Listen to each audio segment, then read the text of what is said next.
This morning for you in a live report, we'll show you what this organization that you see right here is continuing to do to fight illiteracy. And donations continue to come in for injured Springfield police officer Mark Preby. We'll tell you where you can donate if you want to do so up next. Also, we'll tell you how the pandemic has led to a heavy increase in demand for Diaper Bank of the Ozarks. We'll get inside that story and more, all this morning for you on Daybreak.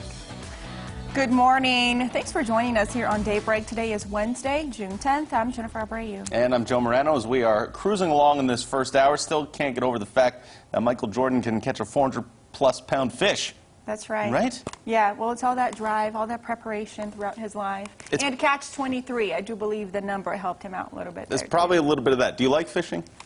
No, but I like being on the water. On the water, just nice and relaxing. Ocean, yeah, lake, people, whatever, you gotta have patience. Yeah, you really gotta have that. Maybe I should practice that. Fishing takes patience. Maybe that's why I don't like it. It's good. Get into it a little bit more. That's what I think so. Elisa Raffa, do you like fishing this morning? Remember the girlfriend getaway? We had incredible park rangers that could not teach me how to fish. Not because the park rangers, of course, are experts, and I was not good. What was the matter? Bad student?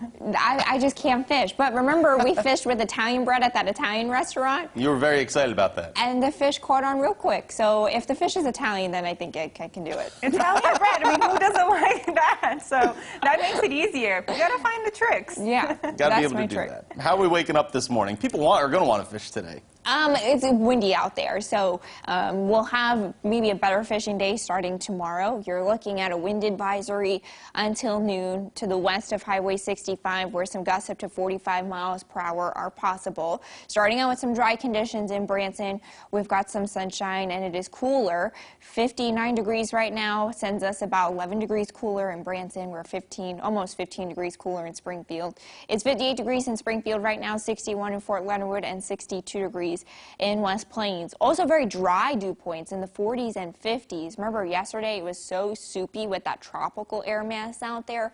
Well, we are way at the bottom of the MUGGY meter. Very comfortable and fall-like, really. Winds are sustained near 15 miles per hour, finding some gusts up to 30 miles per hour. So be careful. It is breezy on the roads this morning. You might just feel the car going back and forth on the highway. If you want to fire up the grill, you'll have some clouds out there today. Maybe a sprinkle, some breezy winds, cool and crisp by this evening. Details on your 7-day coming up in a couple of minutes. A Springfield nonprofit is working to educate and empower families through literacy. Caller 10's Nigel McDonald joins us live now to tell us about the group's efforts. Nigel, good morning. Yeah, good morning, Jen. The group is called UGIMA, and it was founded by Missouri State professor Sharita Thomas Tate. Now, Tate says her goal is to ensure and kind of close the learning gap for all children. Local nonprofit UGIMA offers a family literacy night, which encourages a love for reading and learning.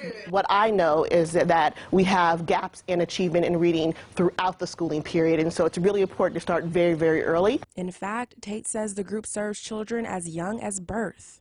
We're family-oriented. You know, we want the whole family to be engaged in the literacy process. Due to COVID-19, the organization has transitioned to drive-through UGIMA. Come and they drive through, we provide a meal, and we give the kids a bag of books with activities. 10-year-old Amira Allen has been a part of UGIMA for 3 years. We get to do a bunch of art and learn a lot about different people. Amira's mom says she's becoming a more confident reader.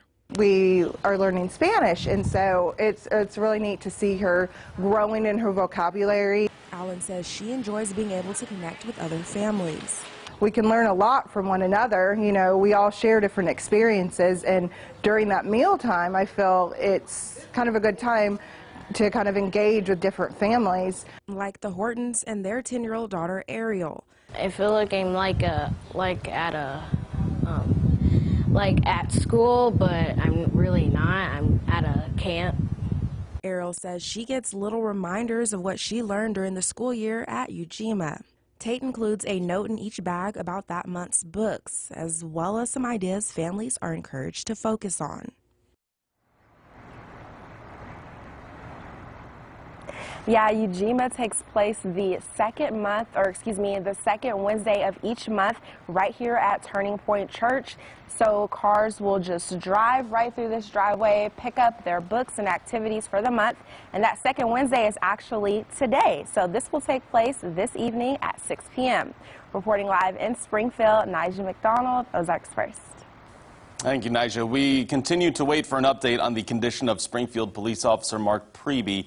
He was injured yesterday when 28-year-old John Tyler Franklin Routh intentionally hit him with his vehicle, pinning him against a barricade outside police headquarters. If you'd like to help Officer Preby and his family, 2 different fundraisers have been started. You can donate to the Springfield Police Officers Association right now.